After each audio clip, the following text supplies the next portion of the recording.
আসসালামু আলাইকুম বন্ধুরা, তোমরা সবাই কেমন আছো? আশা করি আল্লাহর রহমতে তোমরা সবাই অনেক ভালো আছো। আমিও আল্লাহর রহমতে এবং তোমাদের দয়ায় অনেক ভালো আছি। তো বন্ধুরা, আজকে চলে আসলাম নতুন আরেকটি ব্লগ নিয়ে। আশা করি তোমাদের ভালো লাগবে।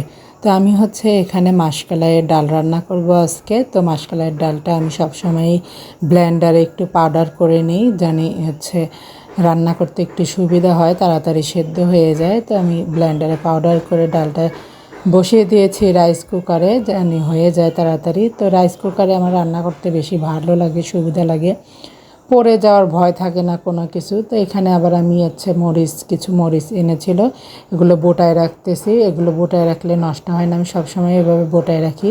তোমরা কে কে এভাবে মরিচ বোটায় রাখো অবশ্যই আমাকে কমেন্টের মাধ্যমে জানাবা। তো আমার ডাল বলক হয়ে গেছে, সিদ্ধও হয়ে গেছে। তো এখানে ডাল বাগার দেবো, সেজন্য পেঁয়াজ আর একটু জিরা ভেজে নিলাম, নিয়ে ডালের মধ্যে দিয়ে দিয়েছি। তো আমার এখানে একটু লবণ চেক করছি যে কেমন হয়েছে। তো একটু লবণ মনে হলো যে লাগবে, তো আমি লবণ দিয়ে দিয়েছি। তারপরে আবার ডাল হওয়ার পর আমি আবার রাইস কুকারে ভাতও দিয়ে দিয়েছি। ভাত বসিয়ে দিয়ে তারপরে এখানে দেখি যে আমাদের ঘরে একটা গাছ থেকে পাড়া কাঁঠাল ছিল।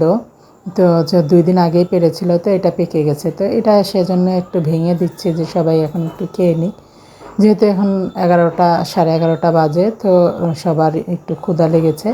তো আমি ভেঙে দিলাম, এখানে ভেঙে দিচ্ছি। ছোট্ট একটু কাঁঠাল, সবাই এক বসাতেই খেয়ে ফেলেছে মাশাআল্লাহ। আমাদের ঘরে তেমন কাঁঠাল কেউ পছন্দ করে না, তারপরেও ছোট্ট একটু কাঁঠাল তো সবাই কয়েকটা করে কোয়া খেতে খেতে শেষ করে ফেলেছি। সবাই মিলেই খেয়েছি। কাঁঠালটা অনেক মিষ্টি ছিল, মজা ছিল। আমাদের 2টা গাছের কাঁঠালই 2 রকম, আর 2টাই অনেক মিষ্টি, মজা লাগে।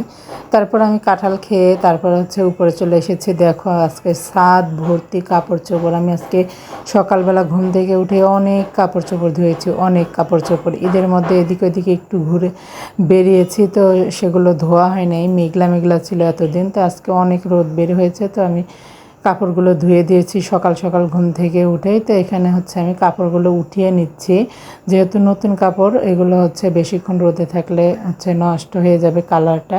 তো যেগুলো শুকায় নাই সেগুলো আমি উল্টায় দিচ্ছি, ভেজা পাশটা রোদে দিচ্ছি। আর যেগুলো শুকিয়ে গিয়েছে সেগুলো আমি উঠাই নিচ্ছি, না হলে রঙটা নষ্ট হয়ে যাবে, যেহেতু আজকে অনেক রোদ, কড়া রোদ।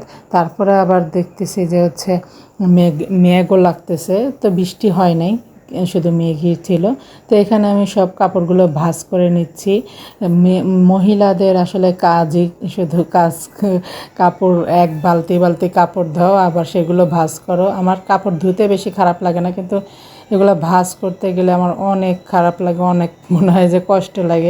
তো বন্ধুরা, আজকের ভিডিওটা এই পর্যন্তই। ভালো লাগলে অবশ্যই লাইক, কমেন্ট, শেয়ার করবে, অবশ্যই ফলো দিয়ে পাশে থাকবে। আসসালামু আলাইকুম।